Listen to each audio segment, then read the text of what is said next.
When you first start investing, one of the most important decisions you need to make is whether you should open an ISA or should you open a SIP. On the surface, the ISA seems like the no-brainer option. It's easier to access and your money grows tax-free, and it stops you paying tax in retirement. But that isn't quite the full picture, and you could be missing out on tens of thousands by getting this wrong. When I asked you guys which account you prioritized first this year, out of over 1,000 responses, 77% of people answered ISA. But don't worry, you're not alone. This was my mistake I made early on in my investing journey, which ended up costing me over £100,000, which I want to stop you from making. So in this video, I'm going to show you the difference between these accounts to show you how much your portfolio could grow in each. We'll compare the tax differences, which may shock you, and I'll explain why I've ditched my plan to become an ISA millionaire in order to prioritize my SIP. First, it's important we understand how each of these accounts works. Some of you may be familiar with an ISA, but let's quickly recap as it's important for the context of this video. ISA stands for Individual Savings Account and currently has a maximum of £20,000 you can pay into it each tax year. This allowance runs across 4 different types of accounts. You've got a cash ISA, which pays interest on your cash balance. There's a lifetime ISA, which can be used either towards a house or retirement and can be held as cash or investments. The stocks and shares ISA, which you can hold investments in. And finally, the innovative finance ISA, which is primarily geared towards peer-to-peer lending, which in my view is more risky, so I would avoid this one. So for example, you could invest £10,000 in a cash ISA, £5,000 into your lifetime ISA, and another £5,000 into the stocks and shares ISA, which in one tax year would total £20,000. You can take money out of these at any point, but once you do, you will lose that allowance for the year. So let's say you took £5,000 out of the £20,000 in a stocks and shares ISA. You couldn't put the £5,000 back in within that tax year, which admittedly is a stupid rule. The only way around this is something called a flexible ISA, which isn't very common. A SIP, on the other hand, is a bit more complicated, but easy once you get your head around it. SIP stands for Self-Invested Personal Pension. This often gets overlooked as a lot of people presume it's just for the self-employed, but anybody can have one. As a quick disclaimer here, I always recommend that you should max your employer contributions before you explore either an ISA or a SIP. These are both things to look at after you've done that. Some employers, if you're lucky, will even pay directly into your SIP. A SIP is typically held as investments, so it would be more comparable to your stocks and shares ISA. The allowance this year has been increased, which I think is very generous, to £60,000, mostly in an effort to keep doctors working longer. But before that, it was £40,000 for quite a long period of time, which I expect it may return to in the future. Now, most of us would be really lucky if we were able to fill that account. Even £40,000 is a huge sum of money. But there's a huge bonus to this account that most people miss, and that's that of that £40,000, you would only need to contribute £32,000 of your own money. £8,000 will be given to you by the government as a bonus called tax relief. And this is where the huge difference comes in with a SIP versus an ISA, and what will make a huge difference in this video going forward. Now, I have to admit, how this works is explained absolutely diabolically, pretty much everywhere I found it. And it took me a long time to get my head around it, so let me explain it to you the way I found it the most simple to understand. When you put your money into a SIP, let's keep it easy and say you put £8,000 into your pension in a tax year.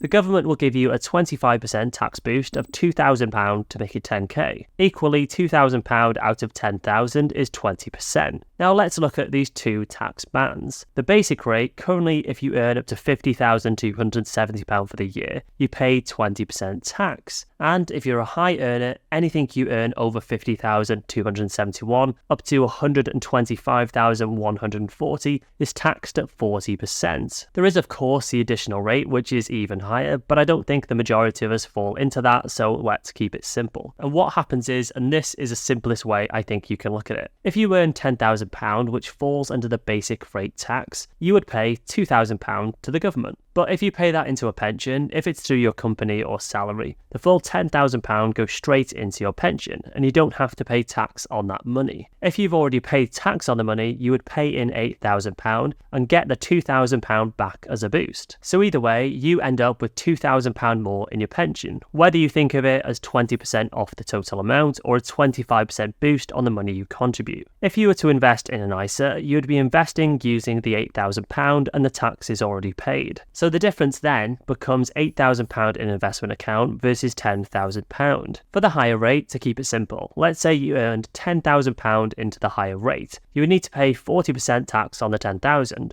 £4,000. By putting that into a pension, what that does is it extends your basic tax bracket. So it moves the basic tax rate up to £60,271 at 20% tax. You're treated the same way as someone getting the £2,000 tax relief back in your pension from the 20%, but it actually stops you paying the remaining 20% of the 40%. So for a higher rate taxpayer, it's a no-brainer. Between being left with £6,000 after tax or £10,000 in your pension, it's a clear winner. But even in the basic rate, as we mentioned, it's £8,000 versus £10,000, and on top of this, you can also save on the amount of national insurance you pay. But there is a catch though. Yes, you're getting tax relief now, but you will have to pay tax on your pension when you eventually decide to withdraw it. And this is what puts people off. £1 million in an ISA is not the same as £1 million in a SIP. It's much more valuable because you won't have to pay tax. But this way of thinking is a mistake, and to understand why and truly understand how this works, what we need to do is create a side-by-side comparison. To do that, we need to create a baseline. So using my analytics, I can see the average age of someone watching this channel is 38. The age that you can start withdrawing from your SIP is going up to 57. Of course, you can take this later, but I think in an ideal world, most of us would love to retire at 57 if we could. We may work longer than that if we wish, or retire sooner, but I think that's the ideal, which is fully achievable if you start early enough. For ease, I'll put the age of our baseline to 37 to say we've got a 20-year timeline until age 57. To work out our returns, we're going to base it off the FTSE All World Index, which if we look historically has done 9.78% per year. And we can see the majority of years, apart from a few, have been very good. But the last 10 years have been incredible for the market, so I'm going to verge on the edge of caution here and take 7% as a figure. Any more than that would just be a bonus. So for our figures, we'll use 20 years. We're getting 7% returns per year, and let's say we're going to invest £1,000 per month. And don't worry, to keep this simple, I've created a calculator for you to use, where you can pop in different numbers and work out your own figures, which I'll link down below for you. With those numbers in mind, let's look at how much we would get from an ISA. Each month we invest our £1,000. We'll end up with a portfolio of nearly £524,000, and we'll have gained around £284,000 in returns, which is great. Now, let's do the same with the SIP. This time we put £1,000 in, but we're getting a 25% tax relief boost to £1,250. Our investment pot is now worth £655,000, with £355,000 gained in returns. So by simply just going for the SIP rather than an ISA, making exactly the same contributions and buying the same investment, you would make an additional £131,000. In even more stark contrast, if you were a higher rate taxpayer, you would only have £750 per month to invest because you would have paid 40% tax. In that case, your ISA portfolio drops to £393,000, making a £262,000 difference compared to the SIP. So you're looking at being £131,000 or £262,000 worse off, depending on which tax bracket you're in. And if you had longer to invest or more to invest, problem scales even more as the larger compounding numbers kick in quicker. It's one of the most expensive mistakes you can make. So where we mentioned earlier that a £1 million SIP isn't as good as a £1 million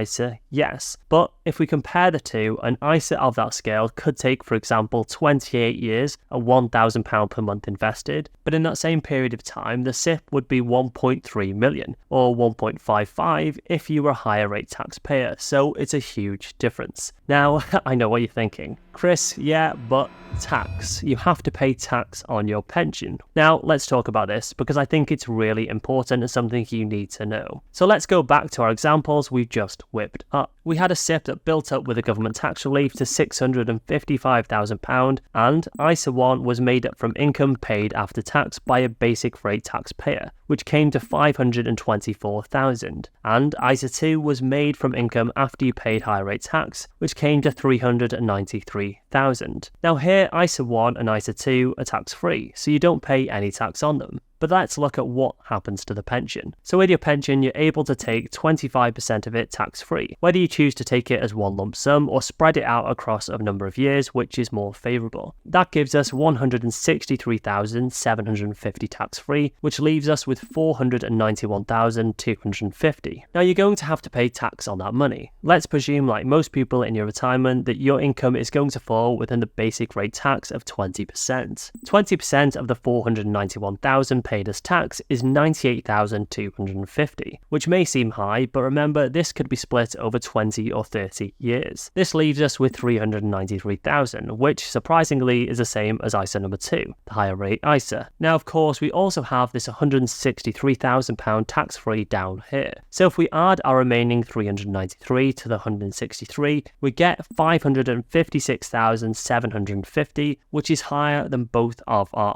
ISAs. This means that even with paying the tax, compared to using an ISA, we're £32,750 better off than ISA 1 and £163,750 better off than ISA 2. So for a higher rate taxpayer, it's clearly a no-brainer. But surprisingly, even for a basic ratepayer, a SIPP will give you more money in the long term. The other consideration here, of course, is that on top of all of this, there's a personal rate allowance, which is currently £12,570 that you don't pay tax on. If you factor that in each year, the pension could become even more of a clear winner. This takes some more complicated tax planning and is individual to your situation, your age, your income and your plans, which I won't cover here. What I wanted to do is demonstrate to you in a clear side-by-side comparison how much better off you could be for investing in a SIPP rather than an ISA. So you need to get one set up ASAP. If you're looking for a SIPP, I would highly recommend InvestEngine. Their SIPP is one of the lowest costs on the market and it's where I have my ISA with currently over £130,000 in it. The reason I really like them for a SIPP is there's no added fuss to the app. There's nothing complicated, it's just straightforward and it does what it says on the tin. It has all of the exchange traded funds you need to build a solid retirement portfolio. You can just buy one fund on there, set up a recurring payment and set and forget. Best of all, you can actually see what individual stocks you own in their portfolio breakdowns. So it feels like you own individual companies and that you're invested in the most exciting stocks in the world, while having a much safer approach using index funds. If you do sign up, they've given me a link which will give you up to a £50 welcome bonus when you open your account. Just double check that you use the right link to make sure your bonus counts for you, as it's not always available. Now I actually did an article recently which was featured in the Daily Mail. Yep,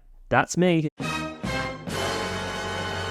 They picked up on my story when I first posted here on YouTube about me aiming to become an ISA millionaire. The article was actually titled How to Become an ISA Millionaire. But during the interview, I realised that actually through doing my latest investment series here on YouTube, where I've gone from 0 to 100k, that my plan was actually not to become an ISA millionaire anymore. I still have 1 million in my sights as I think it's such a great number to hit. But it will now be a combination of both my ISA, my SIPP and my lifetime ISA. When you look at the numbers as we've just laid them out, it's silly not to be taking advantage of the bonuses on offer with these other accounts. And if you're a higher rate taxpayer, you would be crazy not to put it into a pension. These bonuses will actually make me hit my goal of 1 million even quicker. And it's a big part of why I've been able to make such good progress on the latest 100k that I've built. Of course, there's different pros and cons like inheritance and flexibility of using the money, but I like to think of it like this. Think of your end goal as a pension being able to sustain you through retirement. And if you want to retire early, use the ISA as a stopgap to build years before that,